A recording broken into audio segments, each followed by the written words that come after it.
The business of generating and transmitting electricity is on the edge of rapid change. The mass addition of renewables is leading to major facility additions needed in dispatchable generation and transmission.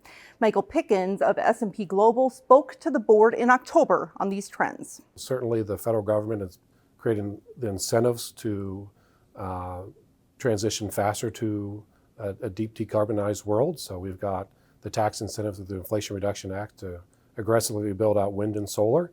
And at the same time, you're starting to see a little bit of pushback amongst the grid operators to say, well, we need to make sure we integrate these resources in a prudent fashion. And so places like ERCOT, you're starting to see new types of revenue streams, new products and services that are being offered to make sure that we maintain the reliable assets that we need to operate the grid. Pickens says big corporations are focusing on rural America in a couple ways. They're using renewables to reduce their carbon emissions, while they and others are moving toward electrification. There's a new audience for renewable resources, which are corporations. It's being led by the technology companies, your Apples and your Googles and Facebooks of the world. So they're new customers that are coming onto the grid in order to reduce their business models' carbon emissions.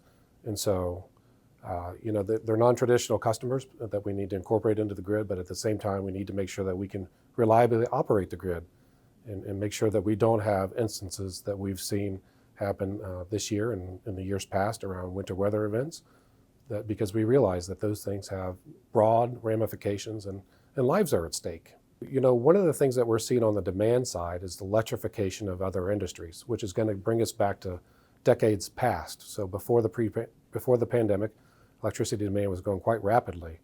Now the reasons for rapid electricity demand growth in the future are going to be driven by things like electrification. So electrifying the transportation sector, electrifying the residential, and things even like the oil and gas industry are starting to electrify their operations in order to achieve their carbon emission reductions.